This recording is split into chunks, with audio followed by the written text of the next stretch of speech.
Welcome to Daily Dose Radio, a 5-minute devotional podcast studying the Psalms verse by verse. Broadcast from the ever-beautiful Sharonville, Ohio, on the sunny side of Cincinnati. Hello friends, welcome back to Daily Dose Radio here in the Bible Bistro. Well, are you ready for things 2 and 3 today? We talked yesterday about how verses 3 through 5 give us the greatness of God. It's a declaration of God's greatness. He's good.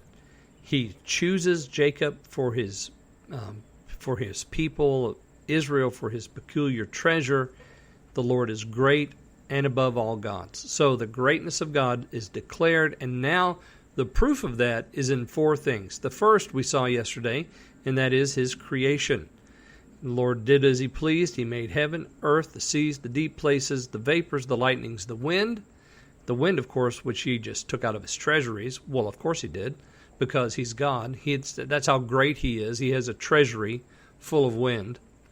And now we come to verse 8, and we're going to see the second thing that describes His greatness.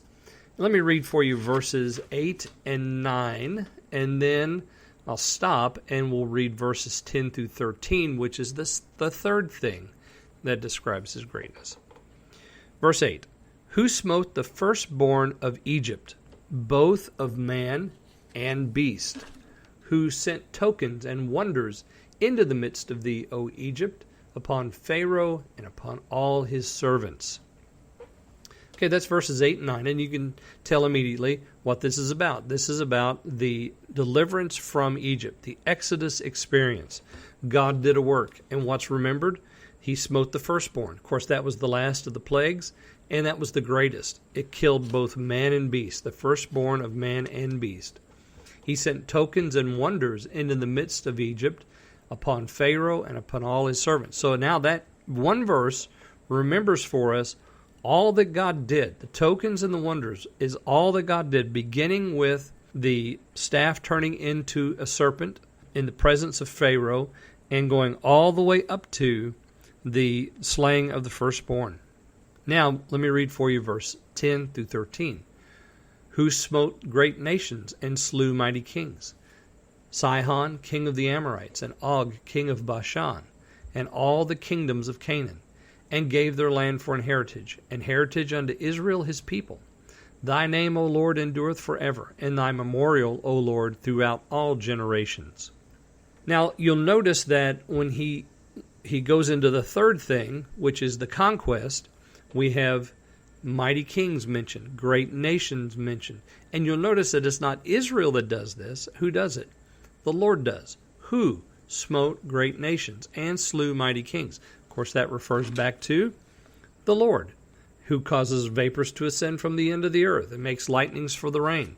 He's the one that smote the firstborn of Egypt. He's the one that sent tokens into the midst of Egypt. He's the one, now in this third thing, in the conquest, who smote great nations, slew mighty kings, and then we narrow down again, Sihon and Og.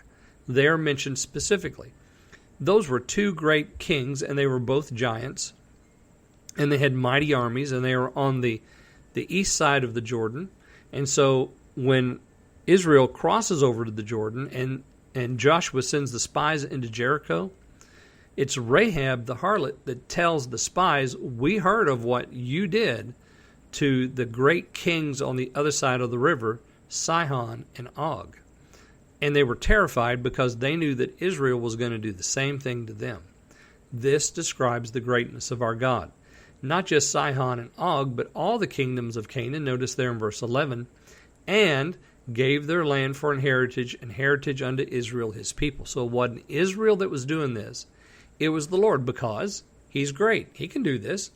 He can take out all these kings and destroy all these nations and give that land for an heritage to His people.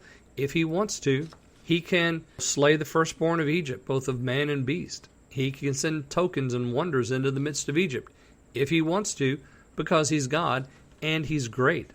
He creates however He wants. And look at verse 6. The Lord does whatever He pleased in the heavens and in the earth.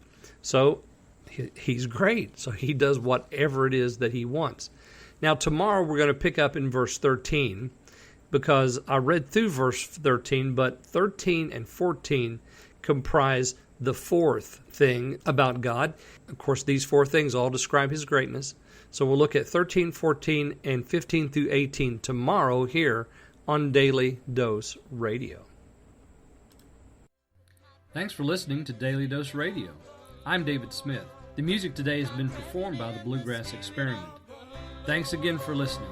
I'll see you next time on Daily Dose Radio.